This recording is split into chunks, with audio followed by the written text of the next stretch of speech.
Greetings, YouTube. This has been one of the strangest weeks of my life as a Marvel Contest of Champions content creator on YouTube, because I have been sent so much allegations, so many screenshots of potential unverified misinformation when it comes to conspiracy theories that I wasn't sure if I was still playing MCOC or if I was back in my home state of New Mexico and was visiting Roswell again, because that was some of the levels, some of the depths of the conspiracies regarding Kabam, regarding the nature of drop rates, regarding everything. And I do pride myself on being a journalist first, and that doesn't mean you don't make mistakes, but what that does mean is that you want to lean on facts and not allegations, on data and not conspiracy theories. A theory can be anything because it doesn't have to be proven, and certainly if there's a forum post out there where someone is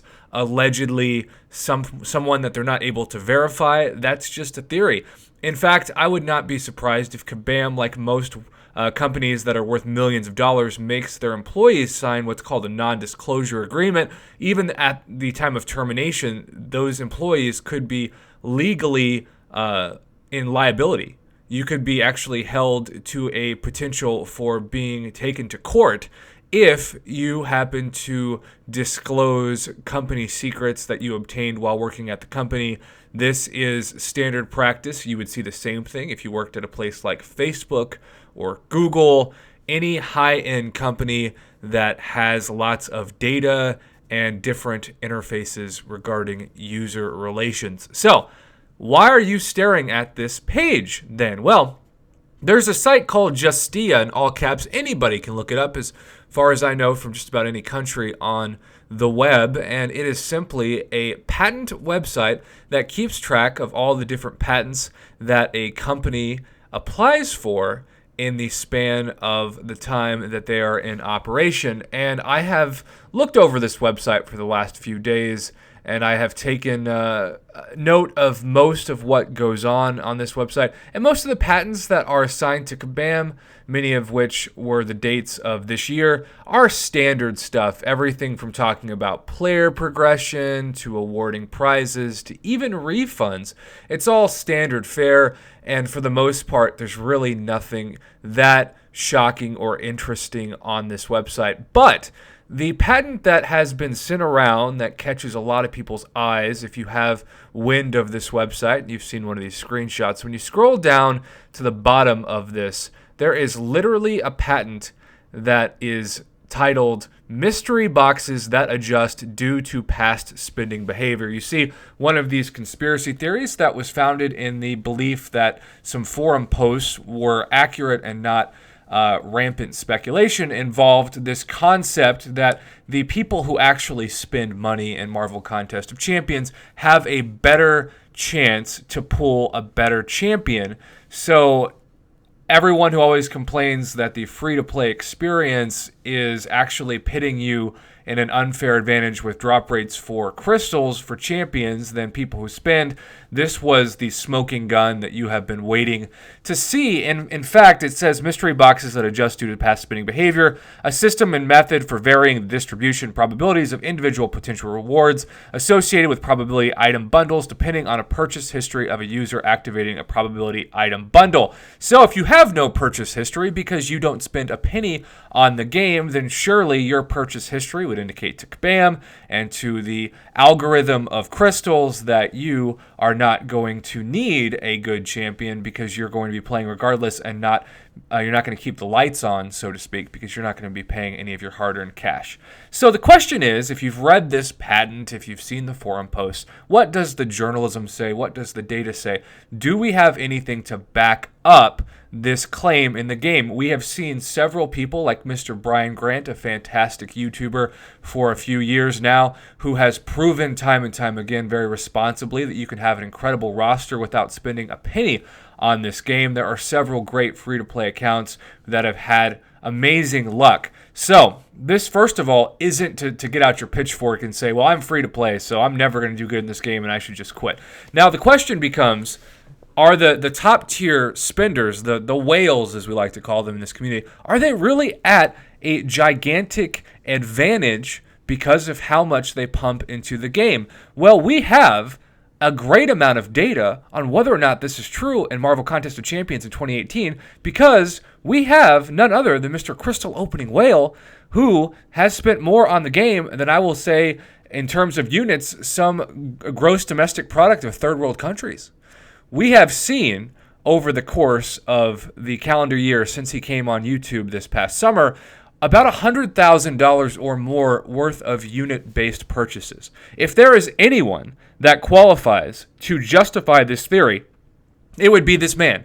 He is single-handedly keeping the lights on at Kabam. In fact, I talked with some developers briefly at New York City Comic-Con in October, and I learned a lot about just how much time and money and effort goes into creating a new champion. And I don't think it's a dramatic exaggeration at all to say that by the time it goes through storyboard developing and coding and animations and all of the different intricacies with bugs and the lack of checking on bugs, right?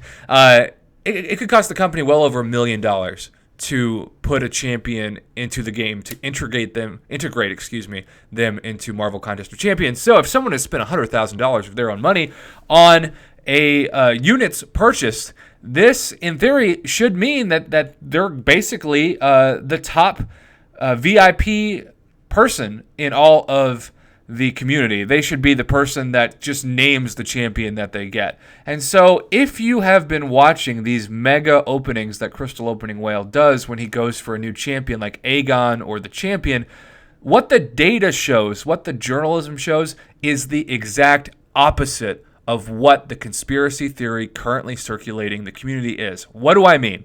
Well, there is a believed drop rate percentage of about 0.9%, less than 1%, or less than 1 out of 100 featured Grandmaster Crystals to pull the 5-star champion. And yes, we've seen a lot of people, you free-to-play players included, who have sent me screenshots where you got one crystal with 300 units that you didn't pay for, you grinded for in the arena or other aspects of the game, and you got that 5-star champion. But we've seen Crystal Opening Whale take him like 700 crystals to pull the champion, almost as if Kabam was saying, hey, we know if he doesn't pull the desired champion, he's going to keep loading up those featured crystals, so we are actually going to, if anything, delay when he gets it so that he has to spend more money on units because those units are what he's using to get the champion.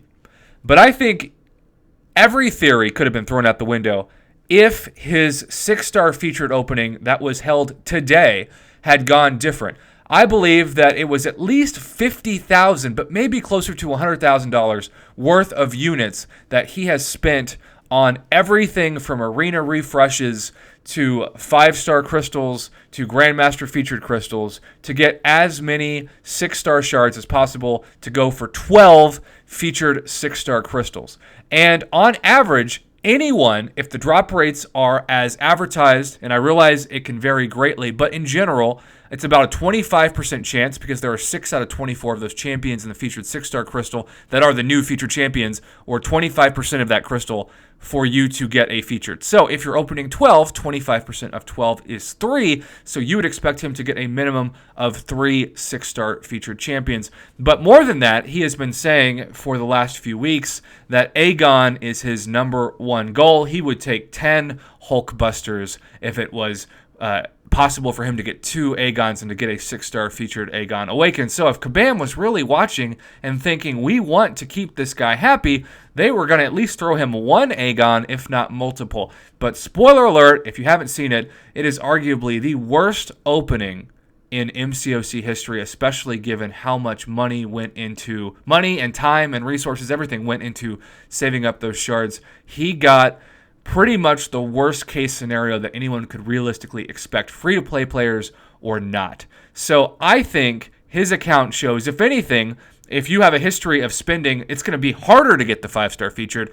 And if the 6-star featured is really the cream of the crop, and that's where you get to be super excited because you only get those 6-star shards very rarely, you have seen no data whatsoever to support that he would have any luck. In fact, he was joking, I hope, but maybe not, that he was so mad that he would actually sell his account for $1 and just quit YouTube after it because the opening was so disheartening, so unbelievably infuriating. That is not what a smart business company does if it wants to keep its top executive, its top spender happy. Casinos actually send a lot of free play and free hotels and free food credits to incentivize players to stay. So if anything, I think this could be argued, this patent could be argued for actually giving something that we know for a fact has occurred, and that's those get back into the contest compensation packages that we saw after Gwenpool at the Movies events, where we had people getting the 5-star Gwenpool at the Movies crystal simply for re-logging into the game after they had not logged in for a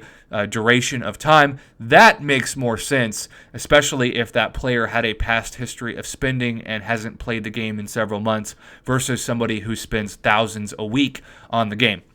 Now, I do want to close this video with 2 actual non-conspiracy theory facts that have happened in the last year of Marvel Contest of Champions that I do think are alarming and worth noting, and we've kind of just swept this under the rug as we've tried to keep up with the different metrics of crystals that have changed and evolved heavily since January of 2018, and we are indeed in December of 2018.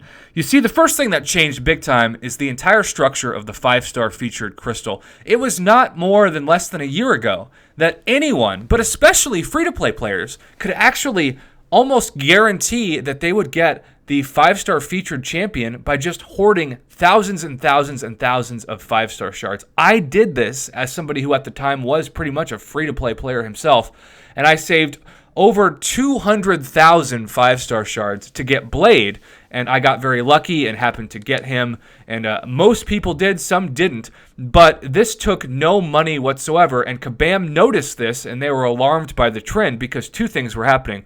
One, no one was spending any money and still getting the champion that they were going after because the believed drop rate at that time of the 5-star featured crystal was anywhere between 20 to 25%.